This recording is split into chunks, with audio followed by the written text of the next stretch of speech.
एक दिन था कि घर में लौट के जब आते तो पत्नी पूछती कुछ लाए क्या? बोले कुछ नहीं मिला। तो तुलसी दल जो भोग हुए अर्पित करती वही 3-4 हिस्सों में करके जब कई दिन हो गए तो उन्होंने कहा कि हम तो जी सकती हैं, आप जी सकते हैं, लेकिन ये बच्चे नहीं जी सकते। कैसे? वो श्री कृष्ण श्री कृष्ण श्री कृष्ण श्री कृष्ण कृष्ण कृष्ण करते रहते हो ऐसा। तो एक दिन भगवान ऐसे प्रसाद पा रहे थे, भोगारोग रहे थे, तो ऐसे प्रथम कवर ही ऐसे करके ऐसे हो गए। तो रुक्मिणी जी ने कहा ये स्थिति आपकी तब होती जब कोई भक्त दुखी होता है। कौन भक्त दुखी? तो उनका मेरे एक मित्र हैं बचपन के, सुदामा जी, कई दिन हो गए आज उनके घर में भोजन नहीं। बोले प्रभु आपका मित्र भोजन नहीं, आप इशारा करो त्रिभुवन की राज्य लक्ष्मी, क्योंकि माँ लक्ष्मी का अवतार है रुक्मिणी जी।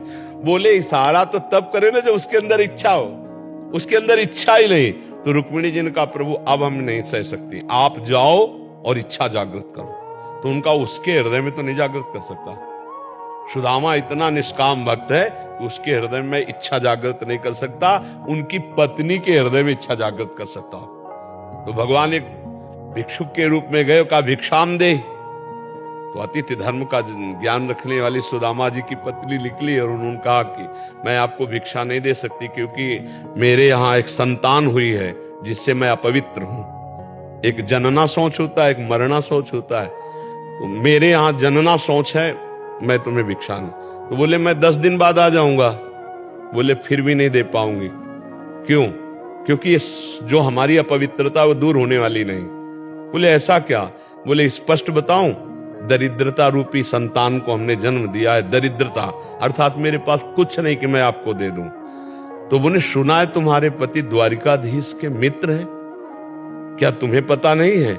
कभी याद दिलाना, अगर एक बार द्वारिका चले गए तो निहाल हो जाएंगे स्वयं भगवान। और भगवान जब उनकी पत्नी आई तो उन्होंने कहा सुना है आपके मित्र श्री कृष्ण द्वारिकाधीश है। बोले हाँ।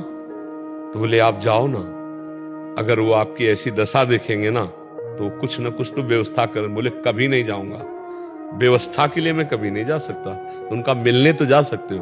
बोले हम मिलने जा सकते हैं, पर समस्या है अपने मित्र से मिले या गुरु से मिले जाके, या अपनी कन्या के यहाँ जाए तो कुछ ना कुछ होना चाहिए। तो हमारे दोस्त के लिए कुछ, तो वहां क्या था, एक पड़ोसन के आ गई तो उसने चावल के पछोरने वाले जो आगे तंदुल होते टूटे हुए, हाँ वो दिए। तो वो भी फटे कपड़े में लेकर के भगवान के लिए भेंट। और द्वारिका, और हालत ये थी कि बिवाई पैरों में फटी हुई, फटा कपड़ा, और मित्र कौन है? द्वारिकाधीश। आप देख लो जरा कैसी धर्म की परीक्षा होती। भगवान के कान में जे ही पड़ा कि सुदामा जी मिलने आए, तो ऐसे भागे कि पूछो मत।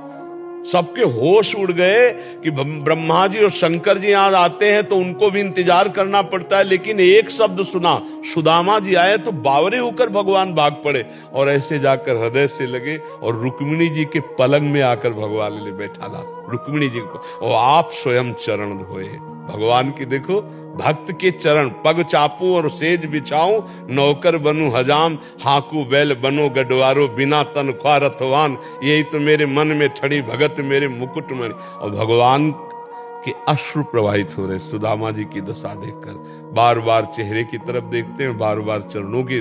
सुदामा जी के अश्रु चल रहे कि करुणा निधान अखिल कोटि ब्रह्मांड नय के कौन सी लीला कर रहे हो। रुक्मिणी जी जल डाल रहे हैं, भगवान चरण पखार रहे हैं।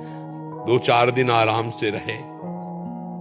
सुदामा जी ने कहा प्रभु चले? बोले हाँ। सुदामा जी मन ही मन हंस रहे कि कह रही थी चले जाओ, कुछ व्यवस्था कर देंगे। हमारे श्री कृष्ण इतने निरपेक्ष है कि जानते इस दरिद्र ब्राह्मण को कुछ दे देंगे तो मेरा भजन भूल जाएगा, इसलिए कितने कृपालु है। अच्छा प्रभु, तो बोले जो एक कपड़े नए वाले हैं ना, इनको रख दो, नहीं रास्ते में कोई चोर परेशान करेगा, अपने पुराने पहन लो। सुदामा जी ने पहन लिया। बहुत कृपालु, उनको कोई निरपेक्ष है वो। भगवान ऐसे चल रहे लीला में, कहा इधर से चले जाना। सुदामा जी को लगा था कि 2-4 असरफियां होंगी तो 2-4-10 दिन के लिए अन्न आदि, इधर से चले जाना, जाके आप इधर से मुड़ जाना तो जल्दी पहुंच जाएंगे। बोले प्रभु आपकी कृपा, बिल्कुल सहज में पहुंच जाएंगे। मतलब कुछ नहीं दिया, कुछ नहीं। भगवान ने सुदामा जी को तंदुल निकाल नहीं रहे थे, जबरदस्ती छील कर पाए और सुदामा जी को कुछ नहीं दिया प्रगट में। सुदामा जी बहुत प्रसन्न हो रहे कि मेरे श्री कृष्ण परम कृपालु हैं, क्योंकि उन्होंने माया या कोई भोग इसलिए नहीं दिया कि हमारा चित्त प्रभु के सिवा और कहीं न जाए। ऐसे मगन होते वहां पहुंचे, दृष्टि गई कि हमारा नगर तो इसी क्षेत्र में था, ये तो पूरी द्वारिकापुरी है। पूछा लोगों से तो बोले यहाँ एक हमारे सुदामा जी थे, उन्हीं की सुदामापुरी है।